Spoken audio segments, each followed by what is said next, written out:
Bonjour à tous, heureux de vous retrouver sur le plateau de Paris Turf TV pour notre émission quotidienne reçue 5 sur 5. Aujourd'hui, je retrouve à mes côtés Thomas Arnaud. Bonjour Thomas. Bonjour Alexandre, bonjour à tous. Donc Thomas, on est en plein meeting d'hiver actuellement. Du coup, c'est Vincennes tous les jours. Ce samedi 29 novembre, nous serons là pour le prix de Saint-Georges de Didonne, une épreuve réservée à des 6 et 7 ans. Ils seront 18 à s'affronter sur les 2850 mètres de la grande piste. Thomas, 2 poteaux de départ. J'ai pu voir dans votre prono, vous avez fait un peu un mix des deux. Mais pour la victoire, vous préférez des chevaux de tête. Oui, effectivement, je pense que sur ce parcours, avec les chevaux qu'on a en tête, ce sera très difficile de rendre la distance. Pour la gagne. Pour la gagne, oui, bien sûr. Parce que bon, après, normalement, la logique de course voudrait qu'un wagon de 3 se forme. Et on a quand même de bons finisseurs et quand même des concurrents de classe au second échelon qui devraient prendre part à l'arrivée. Mais pour la gagne, normalement, les concurrents de tête devraient se tailler la part du lion. Bon, ben on va voir ça de suite avec votre pronostic. Alors, en tête de mon pronostic, j'ai placé le numéro 8, Upepo 7. Ensuite, le numéro 6, Uroc du Gucci. Le numéro 12, Chiva de la Frette. Le numéro 7, Hugo Davaroche. Le numéro 14, Tip Top Neulière. Le numéro 16, Un Charme Fou. Le numéro 5, Toul d'Herpé. Et enfin, le numéro 18, Tornade Pilla. Votre favori, le 8, Upepo 7, c'est vrai qu'il dépend d'un entourage vraiment en grande forme. Les Jean-Michel Bazir, il marche sur l'eau actuellement. Bel engagement, c'est la course visée.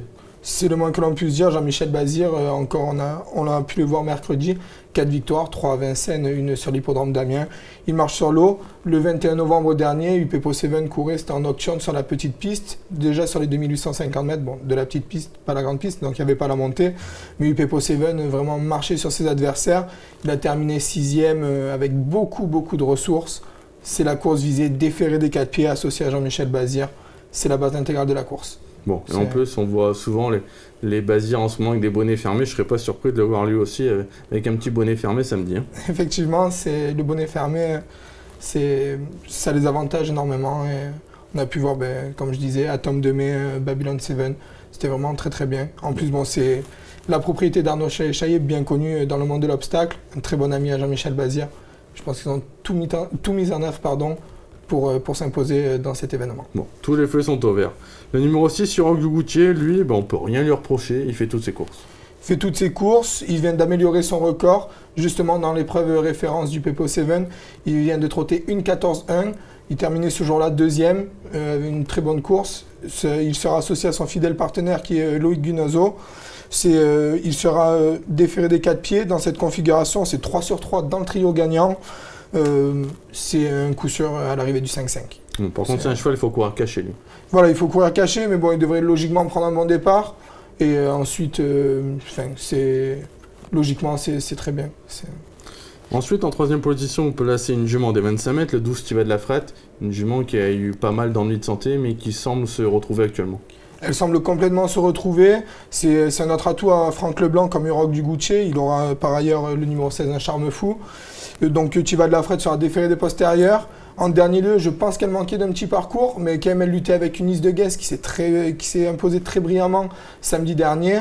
Je pense que là, ça devrait le faire. En plus, bon, elle sera associée à Damien Bonne qui réalise un début de meeting tout simplement fantastique. Logiquement, elle ne devrait pas sortir des 3 premières. Bon, pour les 3 premières places, on la garde, cette Chiva de la Frette. Le 7, Hugo Davaroche. Lui, il dépend également d'une écurie en forme, c'est dans l'écurie de Jean-Michel Baudouin. Voilà, l'écurie de Jean-Michel Baudouin, en plus il sera associé à Eric Raffin.